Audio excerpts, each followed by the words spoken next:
the wheel will do that. Yeah, it'll be. Hi, I'm Tangles. This is my garage, and this is my car. Well, good morning. It is currently late December, to give you some time scale. Since I last recorded anything, I've run two events. I ran the Mount Cotton Hill Climb, and I ran at QR again. Unfortunately, it was wet, so it was not a good termination of the advancement the mods made. It was scary as hell too, running QR in the wet. And I bought a welder. Well, I didn't buy it. I swapped my P1 Buddy Club wheels for it. So that's worth double what the wheels are worth, or what I couldn't even sell them for. So that's a win. But yeah, at the hill climb, I crashed again. So the bar's broken again, and I got to fix it again. Also, you will have noticed I got another bar over here. Now this bar is for use as a splitter, or to make a splitter based on this bar. And I got a rear bar here because of that massive hole that's been burnt into the plastic from the exhaust. Yeah, so I'll just whip the license plate off that bar and show you the damage. You'll notice the front bar's still on. I haven't done anything with that.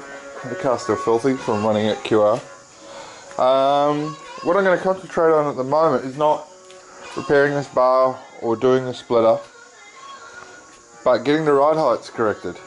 I've said previously that I set it 10mm lower than a GTR. What I meant was a V-Spec GTR, but even that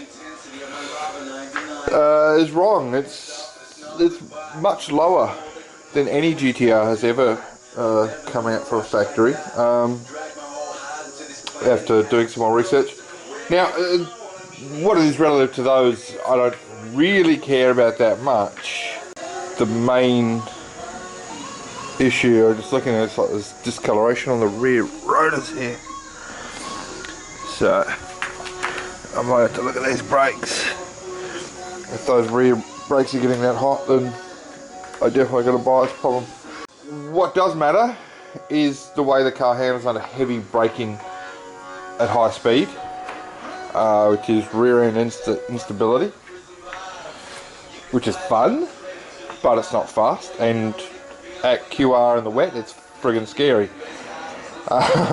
You know, braking at 160, 170 and having the back end want to step out on you in the wet is not so much fun. So anyway, I've done hours and hours of research on roll center, center of gravity, Ackerman effect, and suspension geometry in general. Just about everything that there is that I can find easily is these are the parts that you buy to correct the issues of lowering your car. And those parts are right, and they do a good job, and all of that. I'm not saying that they're not good. What I am saying is I'm not going to go and buy $1,000 worth of arms to correct it just at the moment. Now, so what I have to do is I have to get the ride height correct for the suspension geometry that I have. And the reason I have to do that now is because of the splitter.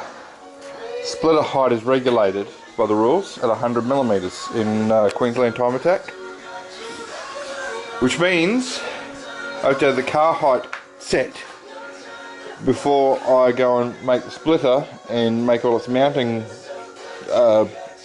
infrastructure. Before I have to have the heights right so I can get all that right. Because if I then change the height down the split is illegal and I have to redo it, or I get put into a new class which I will not be competitive in. I'm not guaranteeing I'll be competitive in the one I'm aiming for either, but I hope I will be. The other thing is, if it's raised, the splitter then has less of an effect. By setting the car where I want it now, in the future, I will be able to still put aftermarket arms in it, keep the height the same if I so choose, but still have better suspension geometry overall. So yeah, there's no downside to setting it right now. Ultimately, yeah, you get all the aftermarket bits and bobs, and then have the car at the lowest possible height with the roll center lifted as high as you can to get them as close together as possible, because the relative distance between them is the important bit. Center of gravity low, the roll center up below it as close as possible, and then do the aero, but I'm not about to do all that. So if you've got the money and you're starting out and you're just going to go buy all the arms, then that's what you should do, but I'm not. So let's have a quick look. Okay, so you see the lower control arm there, slightly pointed up. That's a bad thing, okay? That's a negative, it's going to induce negative effects for stability. When the suspension goes up, the wheel will do that. Yeah, it'll be moving further from its center point, which would be with that arm horizontal, which creates instability, especially since I've got these rear tie rods. So what will happen there is, as that arm moves up, as this is further from horizontal, it will actually steer the rear wheels. It'll actually give me toe out live. It'll give me live toe out under suspension load, and it'll give me live toe in under braking. So neither of those are good things. Now that I will always get those effects just because of the suspension geometry, unless I change the arms. What I can do is raise the height and then find a happy medium between this lower control arm being horizontal and that arm being horizontal, to give me the, I compromise effectively between the two arms.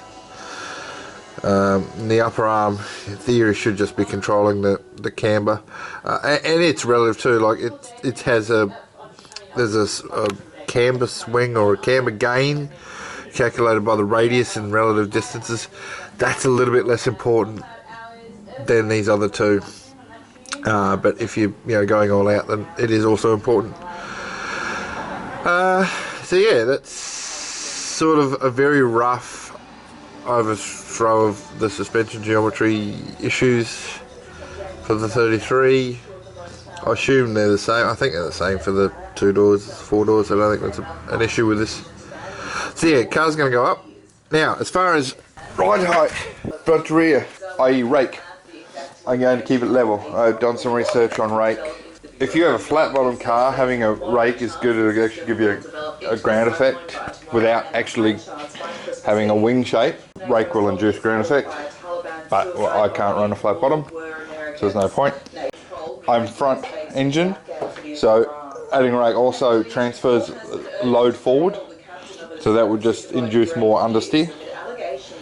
So, and understeer, but would also counterintuitively, it would also increase instability in the rear, so under braking moments and things like that, which I've already got that issue. Also, raising the car in general will improve the overall handling characteristics. It'll increase the rear stability, but also increase front. Okay, the storage on the camera filled up, so I had to quickly go and dump all the footage off it.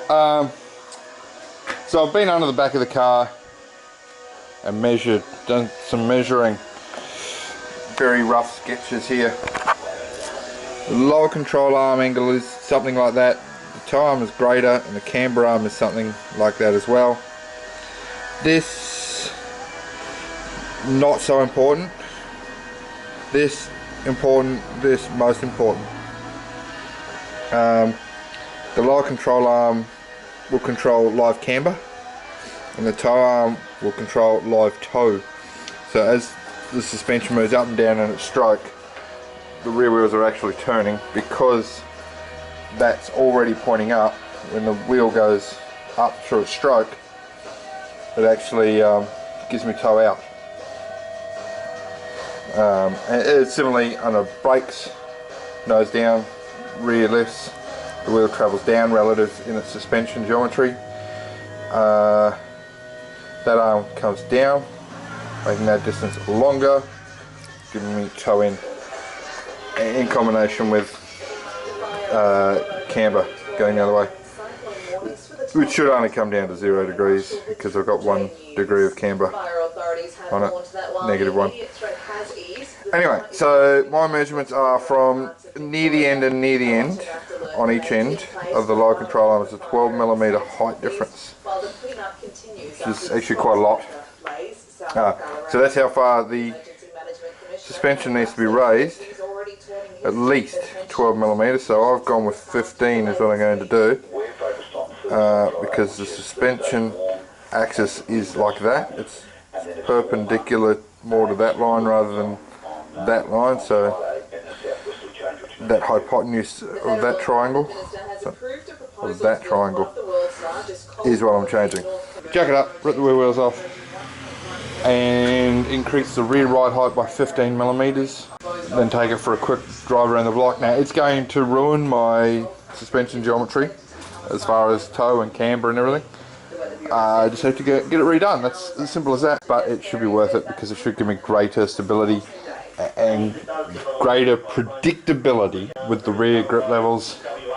And in theory, if the theory is right about roll centre relative to centre of gravity, raising the front ride height should give me better turn-in, because it gives me a closer relative position between the roll centre and centre of gravity front as well. But it's the centre of gravity being lower in the front, higher in the rear. You know, the difference is further at the back than at the front to start with. Alright, so yeah, good jacking.